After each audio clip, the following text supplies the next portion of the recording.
How often have you wished that you could publish your own book? Do you remember that scene from the movie The King's Speech, the movie about King George, who had a debilitating stammer? And when he was being pressed by his speech therapist as to why he didn't just throw in the towel and abdicate his throne and forget about all this, public speaking for good, George, or as he was known as Bertie back then, he cried out, "Because I have a voice and I deserve to be heard. I have a voice and I deserve to be heard." My guest today is here to make your voice heard. I am so thrilled to introduce to you to one of the most exciting Patriot entrepreneurs out there, the one and only Chandler Bolt. Chandler is an investor and advisor, the CEO of Self-Publishing School and selfpublishing.com. He's the author of 6 best-selling books, including his most recent titled Published. Self-Publishing School is an Inc. 5000 company. It's one of the 5,000 fastest growing private companies in the United States. He's a podcaster, he's a YouTuber, and his students are super successful in publishing their own books and getting their voice heard. So Chandler, it is an honor, my friend. Thank you so much for being with us. Dr. Steve, great to be here. Thanks for having me. No, you're a treasure, my friend. I mean, you've got quite the backstory. I've been reading how you got involved in self-publishing. I'd love for you to share it with everyone. And we're going to talk about how self-publishing really is revolutionizing the publishing industry. But in terms of your backstory, obviously you were a whiz in English, right? You were an A+ writer, you're an academic, right? Isn't that your backstory? No. So I'm a C-level English student and a college dropout with ADHD. So kind of the last person that you would think to write a book. But I love that story that you shared at the beginning because, different people have different mediums, right? For me, it was speaking and not writing, but I felt like I had this message that I needed to share with other people, and that writing a book, I believe, is one of the best ways that you can do that. And so, how they say it's kind of like sometimes the worst students make the best teachers, because I feel like I know what it's like to struggle with this thing and to try and make this complicated thing of writing a book simple. And so that's my goal, and really changing lives through publishing books. And so that's kind of how I got on this path, wrote and published a couple books. They did decently well. People started asking me, "Hey, how do you do this?" And then we started doing trainings, created Self-Publishing School, and then fast forward to today, and we're putting the power back in the hands of authors and not big traditional publishers deciding what gets published, what doesn't get published, that sort of thing, but putting the power in the hands of authors so they can write books about topics that they're passionate about and get those books out in the world to make an impact and to grow their income and then to grow their business if they have one. Oh, love it. Absolutely love it. Yeah. So, you alluded to it there. Let's talk a little bit about the revolution that self-publishing represents. I've done both. I've worked with publishers and I've published my own. And I got to tell you, I love self-publishing. I absolutely love, that's where my passion is. What's the significance of this? How is it disrupting the publishing industry? No doubt. And I'm going to go into, obviously we got a training depending on when people are watching this. You can click the link in the description and register for that and either watch it live or watch the replay. And I'm going to go kind of more in depth on self-publishing versus traditional publishing, the writing process, all that good stuff.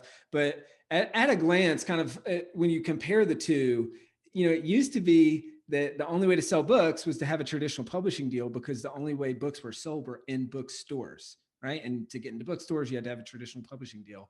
But now 70% of all books sold are sold on Amazon. And so there's kind of the gatekeepers are being removed from this process. And if you want to keep creative control of what you're working on, if you want to make more royalties per book, move through the process faster, and also ultimately end up spending less money and making more money on your book, well, then self-publishing is a better option because it's just, you don't need traditional publishers anymore to go through the process. Now, if you got a huge audience and you can get a massive advance, sometimes it makes sense to traditionally publish.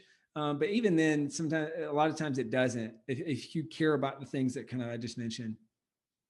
It's amazing. It's almost like the crypto revolution in a sense, isn't it? Where it's getting rid of the middleman. It's getting rid of the bank. This means, right? You can just set up a website, self-publish your book, and boom, go right directly to the buyer. It's fascinating. Exactly. And it's kind of like, and this is an overused metaphor, but it's like everyone says like, oh, we're the Uber of whatever. But I really do believe that, it's like everyone, taxis, it's like people felt like, all right, there's a better way than Right. this. Like, and then Uber came along and kind of just democratized that whole process. And so similarly, I feel like that's what we're doing with self-publishing school. And as people have known that the publishing industry is broken for decades, but finally, there's an opportunity to do something about it and kind of cut out the middleman and connect each other to where it's author directly to customer. Yeah, definitely. Distributing it, decentralizing it. Absolutely. Why should everyone write a book? Yeah. So, I believe, so, there's a New York Times study that says 81% of people want to write a book. We know that less than 1% of people actually do it. But I believe for 2 or 3 reasons, like if for some people it's just a, hey, long after I'm off this earth, I want this thing to be here. This is what I'm about. These are the lessons that I learned. These are what I stood for. And I think even it's like, if you think about this, I had someone ask this to me before. It's like, hey, wouldn't you love to have a book from your great grandpa? I'm like, yeah, I would love that. Cause everyone talks about him and how awesome he is, but I don't know, except for maybe the 20 or 30% that got passed down to me from my parents. I don't know what he was about and why everyone raves about him. Right. And so for some people, it's just that. For other people, it's they want to use this book to grow their business, to grow their income, like to be able to crystallize information into this one thing that's a book. I call this leveraged impact. So it's like you crystallize your information into a book, and then that book goes out and impacts thousands, tens of thousands, maybe even millions of people. And so that's why I think people should do it. Oh, that's great. Yeah, yeah. I mean, the big thing right now is distance learning, right? Remote work and remote learning. And if you think about it, that's basically what a book is. It's a form of distance learning, right? I love the example. I would have, but the neat part of it is you can go back in time. I can distance learn from Augustine. I could distance learn from Plato. I could go back into time and enter into his world in a way through a book in a way I just couldn't do in virtually any other way. It's so amazing. And again, and for people who are really interested in leaving a legacy, I love that.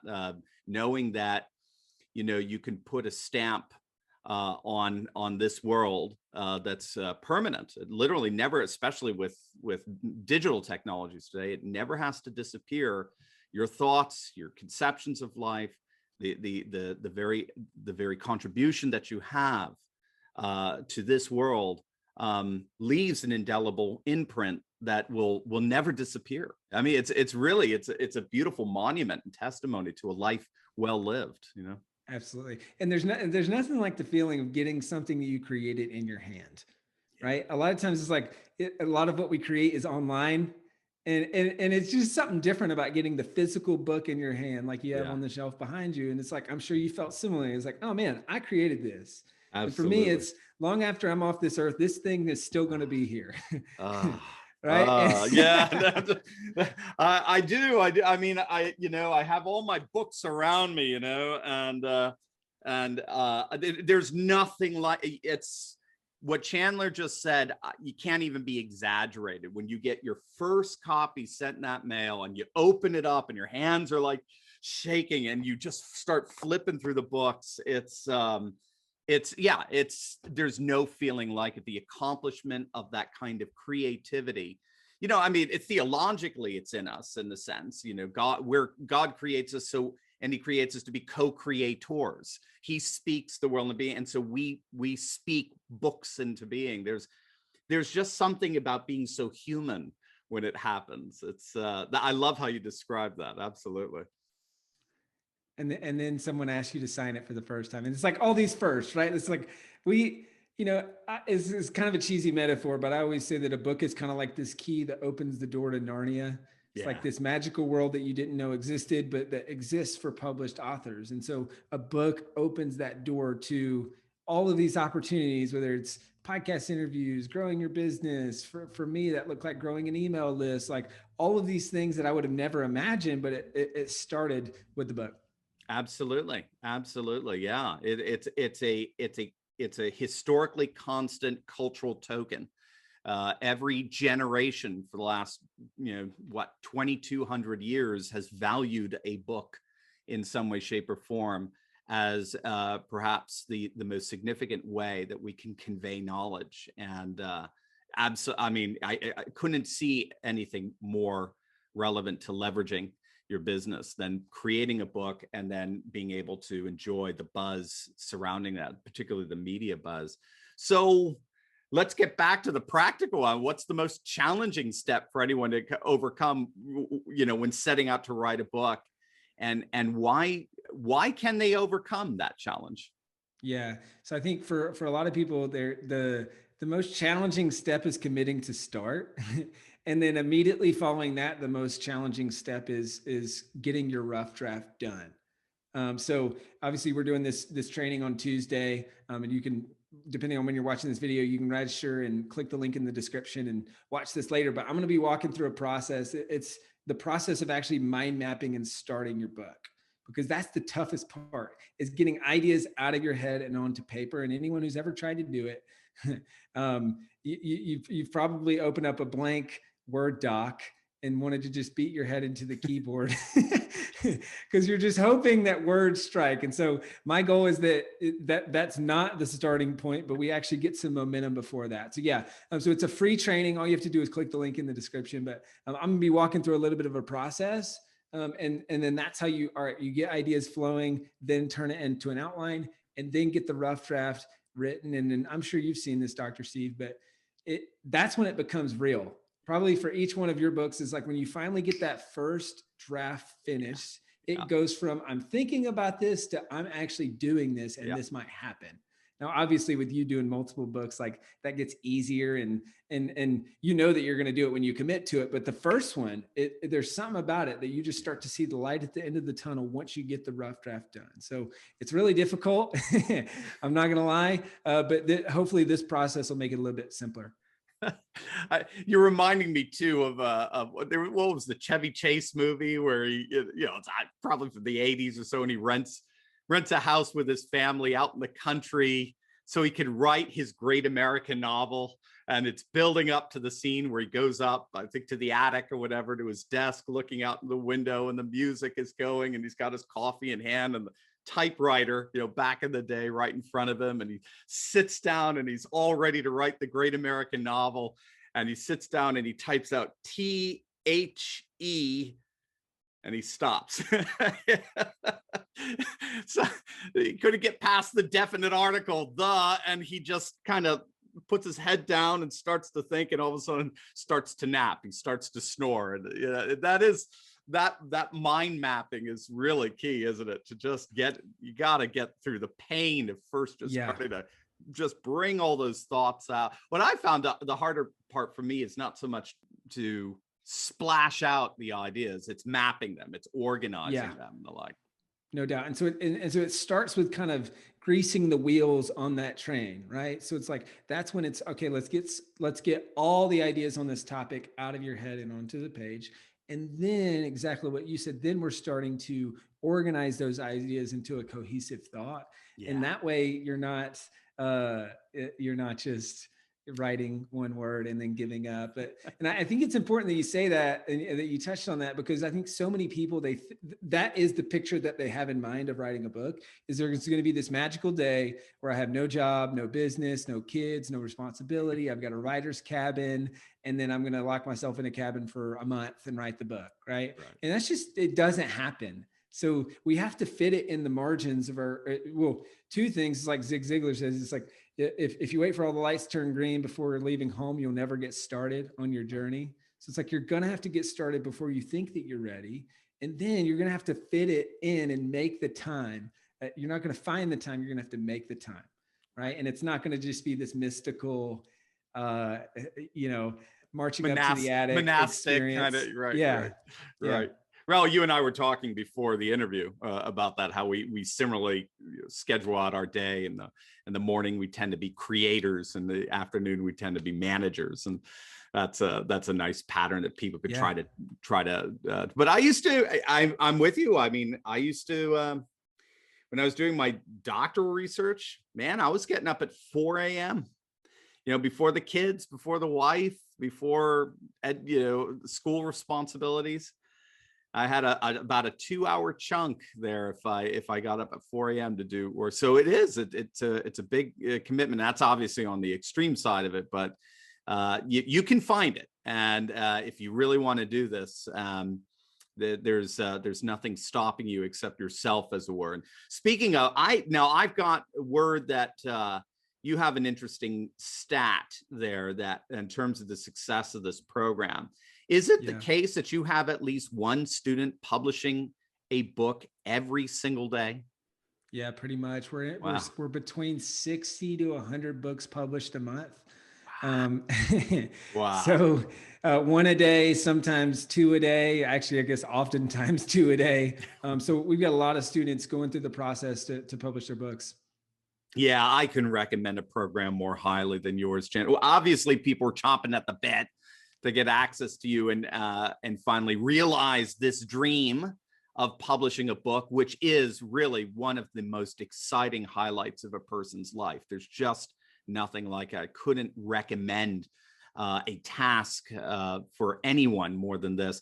You are hosting a self-publishing workshop next week, next Tuesday, correct? Can you just give us a little bit more of an insight into what we can expect to learn there? Yeah, absolutely. So we're hosting a live training just for this audience. So you can show up live on June 29th at 3 p.m. Eastern. The link's in the description. It's totally free. All you have to do is click register and show up. That's the most important thing. But I'm going to be walking through a few things there. So number one, we're going to go more in depth on self-publishing versus traditional publishing. Number two, I'm going to walk you through a 3-step writing process. So kind of expanding what we taught a little bit ago. You're going to leave this workshop with progress on your book.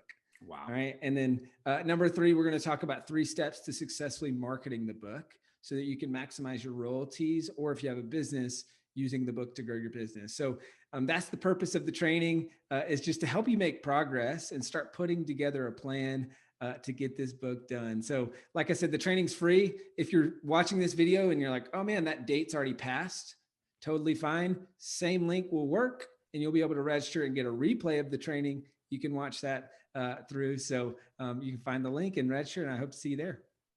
Now, speaking of seeing there, can I come to this, Chandler? Can Absolutely. I be a part of this? Absolutely. We'd love to have you.